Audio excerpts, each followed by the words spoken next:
Lampas isang buwan na mula nang magsimula ang Operation Epic Fury at grabe na ang tinamong tama ng military ng Iran. Tuloy-tuloy ang pag-atake at malalaki ang pinsala pero isang bagay ang malinaw, hindi pa tapos ang laban. Hindi pa sumusuko ang pamahalaan at ngayon unti-unti nang lumalabas ang mas malaking tanong. Saan ba talaga papunta ang lahat ng ito? Sa puntong ito parang dalawang direksyon lang ang pwedeng mangyari. Pwedeng manalo ng malaki ang United States o pwedeng bumaliktad ang sitwasyon at maging malaking problema ito para sa kanila. Walang gitna, panalo o sablay. At kapag tiningnan mo ng mabuti, may mga palatandaan na hindi ganun kadali ang sitwasyon. Oo, lamang pa rin ang US sa laki ng pinsalang nagagawa nila. Pero nagsisimula ng lumitaw ang mga problema. Halimbawa, nakapagpabagsak na ang Iran ng isang US fighter jet, isang F-15E Strike Eagle, sa loob ng sarili nitong airspace. Malaking bagay iyon. Kahit na iligtas ang mga piloto sa loob ng 48 hours, malinaw na hindi na one-sided ang laban. Pero bago tayo magsimula, huwag kalimutang i-like ang video na ito. Malaking bagay na ito para sa aming mga content creator. Maraming salamat at ngayon simulan na natin. Mas kapansin-pansin pa ang naging reaksyon ni Donald Trump noong April 5 kung saan naglabas siya ng galit na mensahe laban sa Iran. Ipinapakita nito na may pagkainip na at posibleng hindi nangyayari ang inaasahan nilang resulta sa bilis na gusto nila. At dito pumapasok ang mas malaking problema. Hanggang ngayon hindi pa rin malinaw sa marami kung ano ba talaga ang gusto nilang mangyari sa operasyong ito. Ano ba ang itsura ng panalo? Kailan masasabi na tapos na? Habang tumatagal mas nagiging komplikado ang sitwasyon, lalo na pagdating sa Strait of Hormuz. Sa halip na Iran lang ang maapektuhan, posible pang mas madamay ang ibang bansa dahil sa galaw ng US sa lugar na ito. Ibig sabihin habang sinusubukan nilang kontrolin ang sitwasyon, may posibilidad na mas lumaki pa ang problema kaysa sa inaasahan. At kung hindi malinaw kung ano talaga ang gusto nilang makamit, mas nagiging delikado ang bawat susunod na hakbang. Hanggang ngayon wala pa ring malinaw na sinasabi ang pamahalaan ni Donald Trump kung ano ba talaga ang ibig sabihin ng panalo sa Operation Epic Fury. Wala kahit simpleng listahan. Walang konkretong paliwanag kung ano ang eksaktong gustong mangyari sa dulo ng operasyong ito. At dito nagsisimula ang malaking problema. Dahil kung hindi malinaw ang direksyon, pwedeng humaba ng humaba ang laban na kahit gaano pa kalakas ang air power ng United States ay hindi sapat para matapos ito. Noong March 26, kinausap ng Time ang ilang US senators at representatives at may ilan sa kanila na nagsabing mahirap manalo kung hindi malinaw kung ano ang gustong makamit. Simple lang ang punto nila. Kung hindi malinaw ang dulo, hindi mo rin masasabi kung panalo ka na. Isa sa mga pinakadiretsyong nagsalita ay si Chris Van Hollen. Ayon kay Chris Van Hollen, ito ay giyera na pinili ni Trump. Hindi tayo nananalo. Mas nagiging delikado pa tayo kaya dapat itigil na ito. Dagdag pa niya kung kailangan pang itanong kung ano ang pakay, ibig sabihin wala talagang malinaw na plano, walang malinaw na dulo, at walang malinaw na basehan kung kailan masasabi na panalo na. Sa totoo lang para sa iba, ito pa lang ay senyales na ng posibleng pagkatalo. Dahil habang tumatagal ang laban, mas tumataas ang panganib para sa US, lalo na't may hindi bababa sa 19 na military bases ito sa Middle East. Ang mga base na ito ay dapat nagpapakita ng lakas. Pero habang tumatagal ang giyera na walang malinaw na direksyon, sila mismo ang nagiging target ng drones, missiles at mga grupong kakampi ng Iran sa lugar ng Gulf. Kapag nangyari iyon, posible na mawalan ng tao at kagamitan ng US kahit nasa labas pa ng Iran at mas lalong gugulo ang buong lugar kumpara sa dati. May ilang sinabi ang pamahalaan ni Trump tungkol sa gusto nilang mangyari pero hindi pa rin ito malinaw. Noong February 28, sinabi niya na isa sa pakay ay sirain ng missiles ng Iran at ang paggawa nito. May kaunting progreso dito, pero dahil patuloy pa rin ang pagpapakawala ng missiles ng Iran sa mga bansa sa Gulf, malinaw na hindi pa ito natatapos. Bumaba man ng 80 hanggang 90% ang pagpapakawala ng missiles ng Iran simula nang magsimula ang Operation Epic Fury, hindi ibig sabihin nun ay okay na ang sitwasyon. Para sa mga bansa sa Gulf tulad ng Kuwait, ramdam pa rin ang banta. Noong April 5, tinamaan pa nga ang kanilang water at power plants, kaya kahit nabawasan ng missiles, delikado pa rin. Isa pang posibleng pakay ng United States ay pigilan ng Iran na makagawa ng nuclear weapon. Pero hanggang ngayon hindi pa ito nangyayari dahil nasa Iran pa rin ang enriched uranium na kailangan para dito. May isa pang iniisip na pakay, sirain ng Air Force at Navy ng Iran. Sa bahagi na ito pwedeng sabing may naabot ang US dahil mula pa lang sa simula halos hindi na nakapag-perform ang Air Force ng Iran. at ang Navy nila ay nawalan na ng higit 100 na sasakyang pandagat. Pero kahit ganun, hindi pa rin ito sapat para sabihing tapos na ang laban. Kahit mawala ang malalaking barko, may natitira pa ring maliliit na bangka at drones na ginagamit ng Iran, lalo na sa Strait of Hormuz. At dito talaga nagiging malaking problema ang sitwasyon. Hanggang ngayon, sarado pa rin ang Strait of Hormuz kahit lampas isang buwan na ang pag-atake. Kahit paulit-ulit na nagbabanta si Donald Trump, hindi pa rin ito nabubuksan. Ayon kay Masih Hirono, hindi mo pwedeng sabihing panalo ka hanggat sarado pa ang Strait of Hormuz. Ibig sabihin kung hindi ito mabubuksan, hindi pa rin tapos ang laban. At kung ang magiging pakay ngayon ay buksan ito, parang bumabalik lang sila sa dati. Dahil bukas na ito bago pa nagsimula ang Operation Epic Fury. Malaki ang epekto nito sa buong mundo. Simula nang magsimula ang operasyon, tumaas ang presyo ng oil at gas at hindi ito bababa hanggat sarado ang daanan. Posible pa itong tumaas lalo. Ayon kay Paul Krugman, pwedeng umabot sa $150 bawat bariles ang presyo at hindi malabo na umabot pa sa 200. Ibig sabihin halos doble ito kumpara sa presyo ngayon, lalo na kung ikukumpara sa panahon ng COVID noong 2022 kung saan mataas na rin ang presyo dahil sa problema sa supply. Simula nang magsimula ang Operation Epic Fury, bumagsak ng malaki ang dami ng oil na dumadaan sa Strait of Hormuz. Dati, nasa 20 million barrels kada araw ang dumadaan. Ngayon, nasa 4 million na lang. At kung iisipin mo, halos 70% ng mga barkong nakakalusot doon ay pag-aari o konektado sa Iran. Ibig sabihin, kahit bumaba ang daloy, parang may lamang pa rin ang Iran sa part na yon ng laban. Hindi lang oil at gas ang apektado. Pati fertilizers, sulfur, methanol, aluminum, helium, bakal, at iba pang mahahalagang materyales na ginagamit sa industriya dapat dumadaan din sa lugar na ito.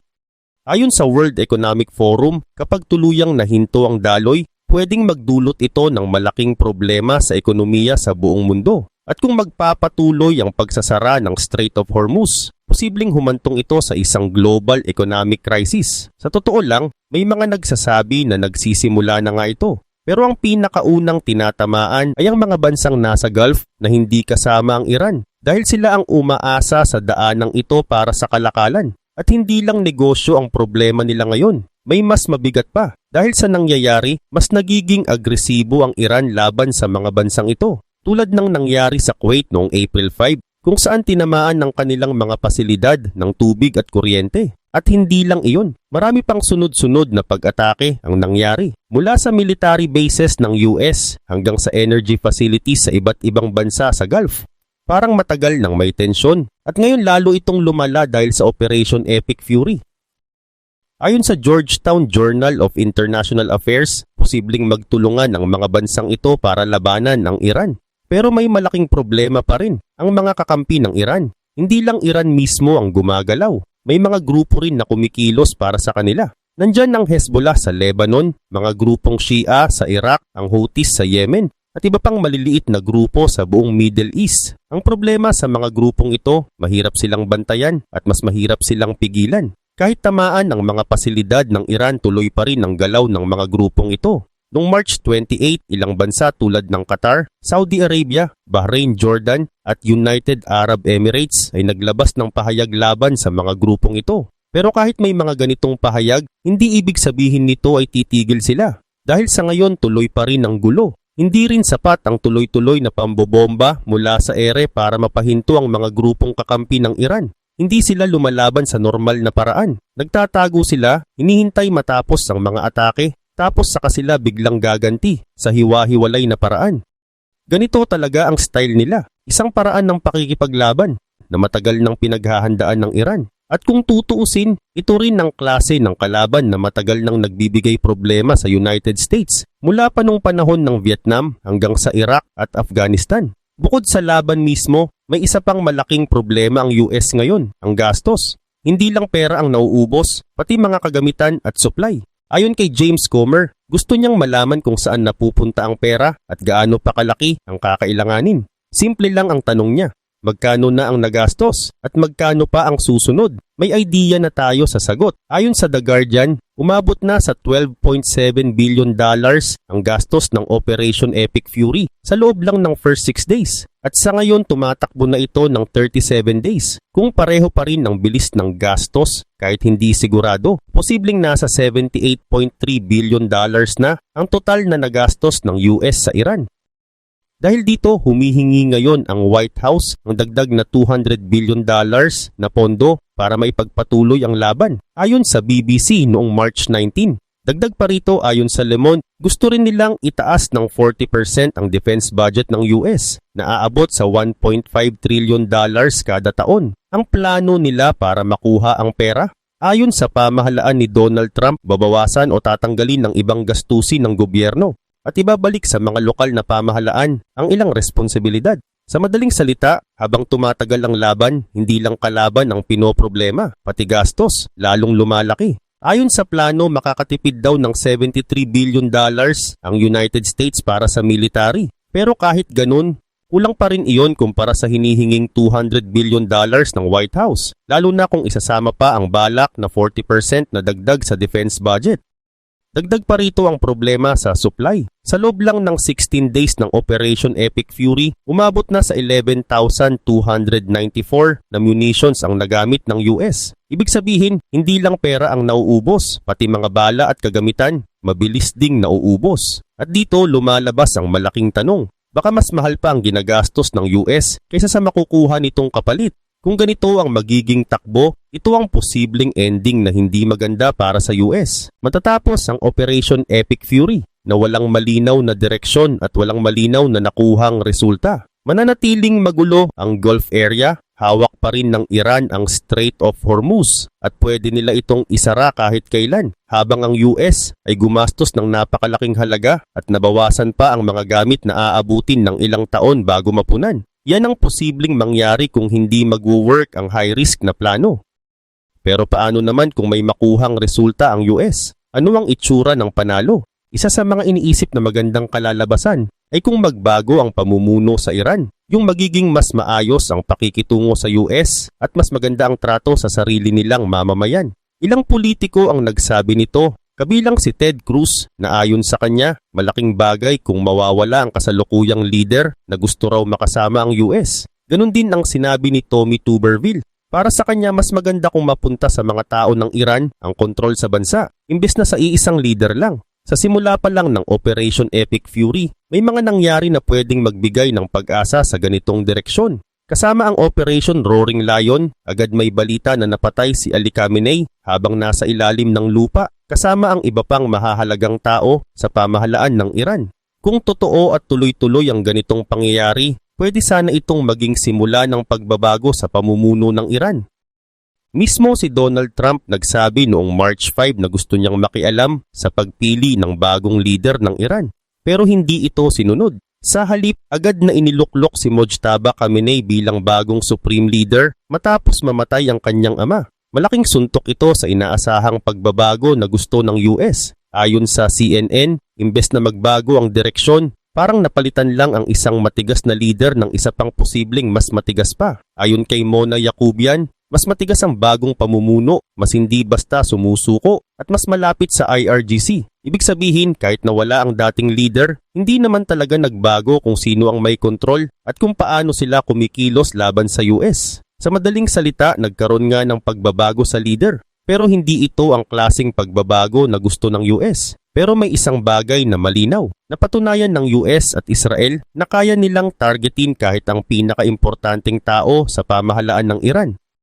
Ibig sabihin, pwede nilang gamitin ang kakayahang ito para ma-pressure ang bagong leader. O kung gugustuhin nila, pwede nilang ulitin ito, sunod-sunod, hanggang tuluyang mawala ang kasalukuyang pamumuno ng Iran. Pero aabutin ito ng oras at kailangan ng matinding impormasyon at plano. May isa pang posibleng mangyari. Pwedeng mismong mga tao ng Iran ang kumilos laban sa kanilang pamahalaan, lalo na kung patuloy ang hirap at gulo na dulot ng mga nangyayari. Ayon sa Georgetown Journal of International Affairs, posibleng ito lalo na't hindi naging maayos ang paglipat ng kapangyarihan kay Mojtaba Khamenei. Sa loob ng Iran ngayon, hati ang mga tao. May mga sumusuporta pa rin sa pamahalaan, pero marami rin ang hindi sang-ayon. At tandaan, bago pa magsimula ang lahat ng ito, nagkaroon na ng mga protesta noong early 2026. Ibig sabihin, matagal nang may problema at hindi pagkakaintindihan sa loob ng bansa. Ngayon mas lumalala lang ito. Hindi lang kalaban ang nasa labas, may gulo na rin mismo sa loob. Sa kabilang side naman, may mga tao na umaasa na dahil nawala si Ali Khamenei, magkakaroon ng malaking pagbabago sa Iran. Pero hanggang ngayon wala pa ring malinaw na pagbabago. Para sa US at kay Donald Trump, ang pinaka-ideal na mangyari ay mismong mga tao ng Iran ang kumilos para palitan ang pamahalaan. Pero habang may mga bomba at atake, mahirap itong mangyari. Posible sa susunod tulungan ng US ang mga tao sa Iran para makakilos sila ng maayos nang hindi nila kailangan magpadala ng maraming sundalo. Sa ngayon magulo ang sitwasyon sa loob ng Iran, kaya parang may pagkakataon para mangyari ito. Pero kung hindi maayos ang plano ng mga tao, madali silang mapipigilan ng IRGC. Ayon sa Royal United Services Institute, may mga senyales na sana ng pag-aklas pero hindi ito natuloy. Pero posible pa rin itong mangyari sa hinaharap. Kapag nangyari iyon, makakatulong din itong maayos ang problema sa Strait of Hormuz. Isa pang pwedeng gawin ng US ay alisin ang enriched uranium ng Iran. Ito ang mahalagang material para makagawa ng nuclear weapon. Kapag nawala ito, mababawasan ang banta ng Iran. Para kay Cynthia Loomis, simple lang ang ibig sabihin ng panalo. Hindi na dapat makagawa ng nuclear weapon ang Iran at hindi na nila magagamit ang missiles at drones para dito. Posible rin na ang totoong plano ay pahinain ng Iran hanggang sa sila na mismo ang tumigil sa paggawa ng nuclear weapons. Sa ngayon, hindi pa malinaw kung ano ang gagawin ni Mojtaba Khamenei tungkol dito, ayon sa CNN. Pero may mga pahayag na baka magbago ang direksyon ng kanilang nuclear program. At para sa marami sa pamahalaan ni Trump, sapat na yon para sabihing may nangyayari at may napapala ang operasyon. Hindi rin pwedeng balewalain na may hawak ang Iran na mahigit 440 kilograms or 970 pounds ng uranium na naka-enrich na hanggang 60%. Para maging nuclear weapon, kailangan pa itong umabot sa 90%. Pero ang totoo, malaking bahagi ng proseso ay nagawa na. Ibig sabihin kung gugustuhin ng Iran, pwede na lang itong abutin ng ilang linggo para makumpleto. Kaya gustong siguraduhin ng United States na hindi ito mangyari. Matagal na nila itong gustong pigilan. Kung pag-uusapan ang pinakamagandang mangyari para sa US, ito ay kung babagsak ang kasalukuyang pamumuno sa Iran at tuluyang mawala ang plano nila tungkol sa nuclear weapons. Kapag nangyari iyon, maraming problema ang kusang mawawala, lalo na sa Strait of Hormuz at sa buong Gulf area. At kung mawawala rin ang enriched uranium ng Iran, hindi na sila magiging banta sa mga kalapit na bansa. Habang nangyayari ang lahat ng ito, naghahanda ang US ng posibleng ground operation na pwedeng magbago ng takbo ng sitwasyon at posibleng may kinalaman ito sa nuclear materials ng Iran. Sa puntong ito, malinaw na hindi lang simpleng laban ang nangyayari. Hindi lang ito tungkol sa missiles, barko o airstrikes. Mas malalim pa ang usapan. Dahil habang nakatutok ang pansin ng karamihan sa kung sino ang lamang sa battlefield, may isa pang tahimik pero napakahalagang laban na sabay na nangyayari. Ang laban sa perception, kontrol ng impormasyon, at kung paano tinitingnan ng buong mundo ang bawat galaw ng dalawang panig. Dito na ngayon papasok ang isa pang anggulo na hindi agad napapansin pero pwedeng magdikta kung paano matatapos ang lahat ng ito. Habang patuloy ang pisikal na laban, may tinatawag na information war na hindi gaanong halata pero kasing bigat ng tunay na putukan. Sa laban na ito hindi bala ang gamit kundi balita, social media at mensahe na kayang baguhin ang paniniwala ng mga tao. Halimbawa, bawat pag-atake, bawat pagsabog at bawat galaw sa dagat ay hindi lang nangyayari sa totoong mundo. Agad din itong kumakalat online. Sa loob ng ilang minuto, may video na, may analysis na, at may kanya-kanyang interpretasyon ng iba't ibang bansa. At dito nagiging kritikal ang tanong, sino ang pinaniniwalaan ng mga tao? Kung mas maraming bansa ang maniwala na ang US ang nagdudulot ng instability, posibleng bumaba ang suporta nila dito. Pero kung ang Iran naman ang makita bilang pangunahing dahilan ng gulo, mas lalakas ang justification ng US para ipagpatuloy ang operasyon. Ibig sabihin hindi lang teritoryo ang pinag-aagawan, pati tiwala ng mundo. Kasabay nito, may isa pang layer na mas tahimik pero mas delikado, ang cyber warfare. Habang may mga jet na lumilipad at missiles na pinaputok, may mga hacker din na sabay na kumikilos. Target nila ang power grids, communication systems at financial networks. Isipin mo kung mawalan ng kuryente ang isang buong lungsod o kung biglang hindi gumana ang banking system. Walang bala na ginamit pero malaki agad ang epekto. At kung pagsasabayin ito sa aktwal na pag-atake, mas lalo nitong pinapahina ang kalaban kahit hindi direktang nakikita. Sa ganitong paraan, lumalawak ang laban mula sa lupa, dagat at hanggang sa itaas, pati na rin sa digital na mundo na hindi mo nahahawakan pero ramdam ang epekto. May isa pang angle na hindi rin pwedeng balewalain. Ang epekto nito sa mga ordinaryong tao na wala namang kinalaman sa desisyon ng mga lider.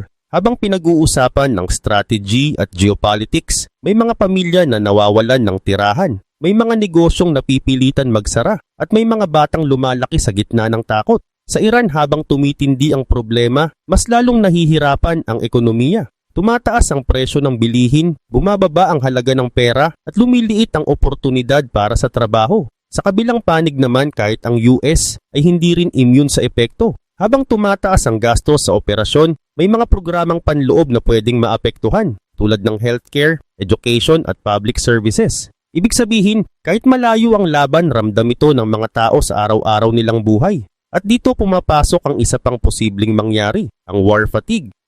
Habang tumatagal ang laban na walang malinaw na resulta, napapagod ang publiko. Hindi lang sa Iran, kundi pati sa US at sa ibang bansa. Kapag dumating sa puntong mas marami na ang gustong matapos na lang ang gulo kaysa ipagpatuloy ito, nagbabago ang problema sa mga lider. Dahil sa huli, kahit gaano kalakas ang military, hindi mo pwedeng ipagpatuloy ang isang giyera kung ang sarili mong mamamayan ay hindi na sumusuporta. At kung mangyari iyon, pwedeng mapilitan ang alinman sa dalawang panig na umatras. Hindi dahil natalo sila sa laban, kundi dahil hindi na kaya ng sitwasyon. May isa pang posibleng direksyon na bihirang pag-usapan. Ang role ng ibang malalaking bansa na hindi direktang kasali pero may malaking interes. Habang abala ang US at Iran sa isa't isa, may mga bansang tahimik na nagmamasid at naghihintay ng pagkakataon. Kung humina ang US dahil sa sobrang gastos at pagkalat ng resources, pwedeng may ibang bansa na pumalit sa influence nito sa ibang bahagi ng mundo. Ganun din sa Iran. Kung lalo itong mapahina, may ibang pwedeng pumasok para kontrolin ang ilang aspeto ng lugar. Sa madaling salita, hindi lang ito laban ng dalawang bansa. Para itong malaking laro kung saan bawat galaw ay may epekto sa mas malaking sitwasyon. At habang pinagsasama-sama mo ang lahat ng ito, military pressure, economic strain, information war, cyber attacks, at public opinion, mas nagiging malinaw na walang simpleng sagot kung paano ito matatapos. Hindi sapat ang isang malaking panalo sa battlefield. Hindi sapat ang pagbaba ng missiles. At hindi rin sapat ang pagbabago ng leader kung hindi magbabago ang kabuuang direksyon. Dahil sa dulo, ang tunay na tanong ay hindi lang kung sino ang mananalo, kundi kung may mananalo nga ba talaga. At habang patuloy ang bawat galaw, bawat desisyon, at bawat hakbang sa likod ng mga eksena, unti-unting lumilinaw na ang laban na ito ay hindi lang tungkol sa ngayon, kundi sa kung anong klaseng mundo ang mabubuo pagkatapos nito. At may isa pang pwedeng mangyari na hindi agad napapansin. Ang epekto nito sa mga susunod na henerasyon. Habang tumatagal ang gulo, mas nasasanay ang mga batang lumaki sa ganitong sitwasyon. Para sa kanila, nagiging normal ang takot, ingay ng pag-atake at kawalan ng katiyakan. Kapag umabot sa ganitong punto, hindi lang kasalukuyang problema ang hinaharap, kundi isang mas mahabang cycle na mas mahirap putulin. At kapag hindi ito napigilan, pwedeng magpatuloy ang tensyon kahit matapos pa ang laban. Dahil minsan, ang epekto ng giyera hindi natatapos sa huling putok, kundi tumatagal sa mga taong naiwan.